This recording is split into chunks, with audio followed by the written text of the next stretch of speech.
Good to have you with us. I'm Joe Fryer. Savannah is off. We begin this hour with day 31 of the government shutdown. Frustration is growing over missed paychecks and the threat of the loss of food assistance for millions. Now, President Trump is calling on GOP senators to use the so-called nuclear option to end the stalemate. In a post on Truth Social last night, the president urged Republicans to, quote, play their Trump card and get rid of the filibuster now. That is the Senate rule that gives the minority party power to delay a bill through endless debate unless a 60-member majority votes to advance the legislation. It's the key to how Democrats so far have managed to block Republicans' funding bill until now. NBC's Alice Barr starts us off this morning with the latest. Alice, good morning. Good morning, Joe. President Trump's filibuster comments come as both chambers of Congress are out of session today, meaning the shutdown will drag into next week. Contrast that with the increasing urgency as federal programs that provide food to millions of low-income Americans are set to run out of money tomorrow. President Trump overnight throwing a major curveball into the shutdown showdown, calling on Republicans to go for the nuclear option, to get rid of the filibuster and get rid of it now. Doing that would let GOP members pass a short-term funding bill to reopen the government with a simple 50-vote majority instead of the 60 needed now.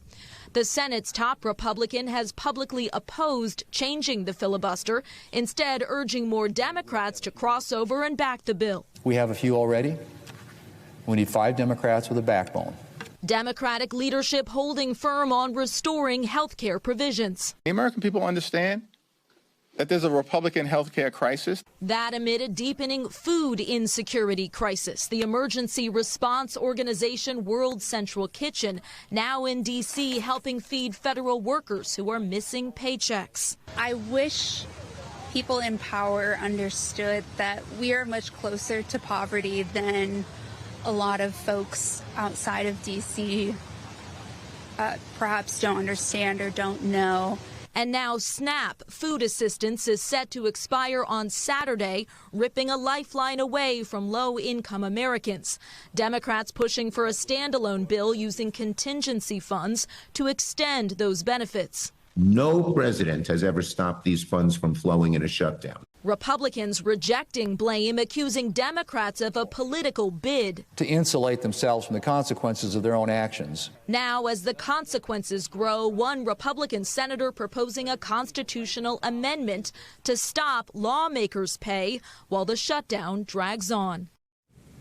Many states are trying to use state funds to bridge the gap on food assistance. California deployed its National Guard to help food banks, and 25 states filed a lawsuit that would force the federal government to use emergency funds to keep SNAP running. So Alice, we know Congress can't find common ground on reopening the government, but Democrats and some Republicans did come together in a bid to try and block President Trump's tariffs. Tell us what happened there. Yeah, the Senate voted 51 to 47, with 4 Republicans crossing over to block President Trump's global tariffs and restore congressional authority over trade policy, arguing the uncertainty is hurting American businesses and forcing prices up for consumers. The measure the Democrats forced to the floor is largely symbolic because it won't advance in the Republican-controlled House. All right, Alice, thank you so much. In Virginia, the emotional testimony of a former elementary school teacher is shedding light on the very real trauma of school shootings. Abby Zwerner told jurors yesterday she thought that she was on her way to heaven after she was shot by a 6-year-old student back in 2023. Zwerner took the stand in her lawsuit against the school's former assistant principal, who's accused of ignoring several warnings about the boy who shot her. NBC News senior national correspondent Stephanie Gosk takes us inside the courtroom. In her own words, I thought I had died. Former first-grade teacher Abigail Zwerner described the horror of being shot by a 6-year-old student at Virginia's Rich Neck Elementary School. I thought I was either on my way to heaven or in heaven. Zwerner took the stand in the civil trial against her former assistant principal, Ebony Parker, who she accuses of ignoring multiple warnings that a student had a gun back in early 2023. My next memory is I see 2 coworkers around me, and I process that I'm I'm hurt. The bullet tore through her hand and lodged in her chest, just missing her heart. Overall, I would say I do struggle with doing things. In cross-examination, defense attorneys focused on Zwerner's actions that day. Did you remove his backpack from the classroom? No. Did you search his backpack? No. Especially after she learned her student may have brought a weapon to school. You still hadn't removed JT from the classroom? No. They also questioned whether Zwerner was really struggling from long-term physical and mental health issues. Showing direct messages Zwerner sent to both Taylor Swift and the music group Odessa, praising them after going to their live shows. The defense asked repeated questions about her decision to go to cosmetology school. Zwerner testified the latest surgery on her hand has made it impossible to get a job while she recovers. Her lawyers then wrapped up their case, and now the defense has a chance to call witnesses. The next day in court is Monday. All right, Steph, thank you so much. For more on this, let's bring in NBC News legal analyst Misty Maris. Misty, good to have you with us. So, the question in this case, the key question, whether Parker was negligent in her duty as assistant principal to act on those warnings that the student had a weapon. How does Zwerner's testimony fit into that? And just what does the law say about a school administrator's responsibility? So it's really interesting because this is a trailblazer case. And keep in mind, Ebony Parker, the defendant in this case, is sitting alone. The school is actually out of the case. The principal is out of the case. And that's because there are legal shields to have schools with liability for the acts of others. It's called sovereign immunity. But because Parker's actions were enough to establish the threshold of recklessness, meaning something a bit of a higher threshold than negligence, that there was a risk and she basically turned a blind eye to it. This trial continues. So Zwerner's testimony is critical to establish both the liability piece, this is a civil case, and the impact that the incidents of that day had on her, which relates to damages. This case is really unique.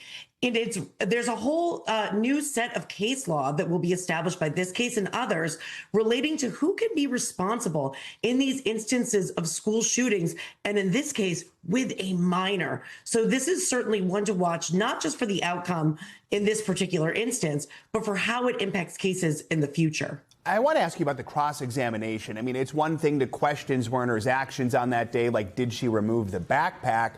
But is it a good idea in front of a jury to call into question how she's lived her life since the shooting?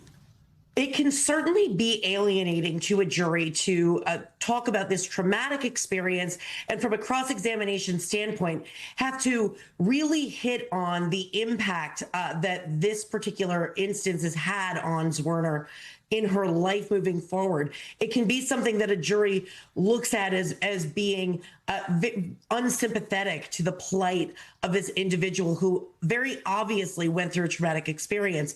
That being said, from the perspective of a civil case, when you're talking about damages, the defense attorney's job is to try and undercut what is recoverable at the end of the day. So the questions relate to the extent of the injury and the impact that it had on the individual's life. So that's what we saw here. That being said, you have to toe a fine line as a defense lawyer, not to look like you're victim blaming, but to still get what you need on the record when it comes to the cross. So as of Monday, there have been 64 school shootings in the U.S. this year. We know it's rare for school officials to be held accountable for these kinds of tragedies, but you just mentioned this is a trailblazer case. So what do you think it could mean for future shootings and victims, those who are looking for some kind of accountability? So this is in Virginia. So the case law will be limited to this particular jurisdiction. But we have seen just across the country, and I'm thinking about Ethan Crumbley, that was another school shooting where his parents were actually held criminally liable for his actions. This is a new a crop of case law, and it's all about who can be held responsible in these instances. And this particular case is of tremendous consequence. We're talking about a school administrator, a vice principal, and the issue that's at stake here is her actions on that day. And so it's twofold, Joe. On one hand, you have potential liability. She also faces 8 felony counts that are going to trial in November.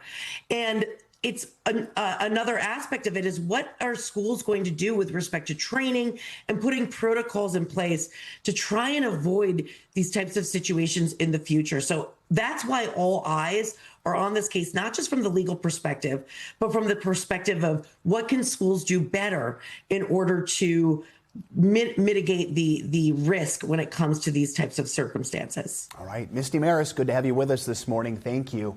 This morning, Bermuda is no longer under a hurricane warning as Melissa starts to lose steam. Well, in Jamaica, thousands of tourists stranded are scrambling to find flights home. The majority of the island is still without power, and some supplies like gas are running low. NBC News correspondent George Solis is there with the latest. Jamaica's coastline battered, communities completely destroyed. In the hard-hit town of Black River, roofs were blown off 90% of buildings. The difficult process of cleaning up now just beginning. I try to be strong with them, but deep inside I'm crying. I'm really crying. Alfred Hines is trying to salvage what he can after narrowly escaping Melissa's floodwaters. I see the water at my waist, and about 10 minutes time, I see it around my neck here, and I make my escape. Melissa's death toll across the Caribbean now at 36. On the road to Montego Bay, we encountered massive destruction, along with a frantic search for cell signal and gas. This right here is a sight to see. People stopping and pulling over on the side of the road. This is the first bit of cell phone service people have been able to get here. And this is the first time I've been able to get out and speak to family. I'm sure they're worried sick about you. More than 70% of the island still without power. This is the scene in Trelawney, just outside of Montego Bay, as the search for gas grows more desperate. There are 2 lines here, one for cars, one for people. Police here on the ground to make sure everything stays orderly. Then we finally reached Montego Bay. Resorts and hotel across the tourist hotspot suffering extreme damage. Some tourists having to relocate, others hoping they can find a flight out. Amanda Miller is trying to get home to Florida. I love Jamaica, but I'm ready to go home. How many tourists are stranded at your hotel now? Oh, God, a lot. At the Kingston Airport, a welcome sight. Aid starting to come in and tourists starting to get out. That's where we met Jamitra Alexander. Ryu Resort right now at Montego Bay. This water is rising so fast. After a terrifying experience riding out Melissa in Montego Bay, she was relieved to score a seat on one of the first flights back to the U.S. We didn't even sleep last night. As soon as we found out that we had a flight, we did not sleep. We're not missing this flight. Believe it or not, people are still staying at this hotel despite its appearance, waiting to see when they can get a flight out of Montego Bay. As far as the airport is concerned, officials saying it is still without power and it could be weeks before it is fully operational. Back to you. All right, George Solis, thank you. Here in the Northeast, a deadly rainstorm is creating a nightmare this Halloween. Overnight, the storm brought heavy winds and dangerous flash flooding, impacting tens of millions of people from Pennsylvania to Maine. You can see here water gushing through the New York City subway system. Officials say at least 3 people across the Northeast were killed by floodwaters or fallen trees. Winds in Philadelphia reached up to 40 miles an hour. The worst of the storm has passed, but forecasters are urging people to use caution when traveling this morning, with some lingering showers and unrelenting wind. So, will it be a night of trick-or-treating? Meteorologist Angie Lassman joins us now with the Halloween forecast after a night of pretty intense weather here in the city. Angie, good morning. Yeah, the rains were really impressive across parts of the Northeast yesterday, Joe. They were dragging in some of that kind of tropical moisture to a different system, and that's what really exacerbated some of those rainfall rates and hence the flooding that you saw from those visuals. The good news is we're going to see most of that rain kind of be out of the picture. I'll show you the radar here in a moment with some lingering showers. But the unfortunate news is we're going to keep it quite windy. We've got wind alerts up across parts of the Northeast, 53 million people under these advisories with 40 to almost 50 mile per hour winds expected here as we get through at least tomorrow morning.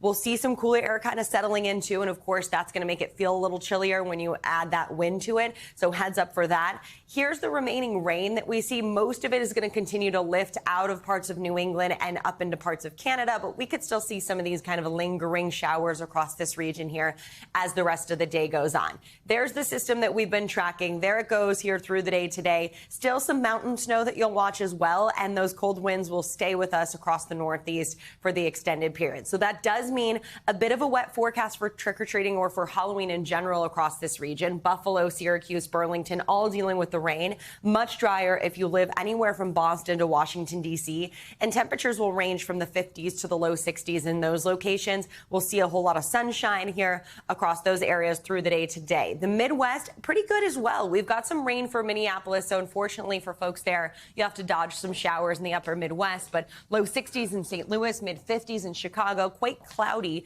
in Detroit today. Upper 60s, though, for Jackson, and a whole lot of sunshine across the Southeast. I think this is the best forecast across the country. We've got temperatures that are mild. We've got low 70s in Dallas and a whole lot of sunshine. And even out west, it looks pretty good, too. Some heavy rain that we'll look towards Seattle for, but the rest of the West looking pretty good with upper 40s in Denver, low 80s in Las Vegas, 71 degrees in Albuquerque. Specifically for trick-or-treating, we'll see a couple of those showers in Bat Lake, Michigan. We've got 54 for Gravesend, New York, and then across parts of the South, Joe, Boneyard Beach, Florida, just 67 degrees, but clear skies, dry skies, even Dracula, Georgia looking really good out west. Honestly, the trick-or-treating and really Halloween in general forecast is really good across the country. Just a couple of spots that are going to have to dodge some showers. That's great. I like Terre Haute, Indiana. That's my favorite. Yeah, it's a good one, huh? Right. Thanks, Angie. Appreciate it. We thank you for watching, and remember, stay updated on breaking news and top stories on the NBC News app or watch live on our YouTube channel.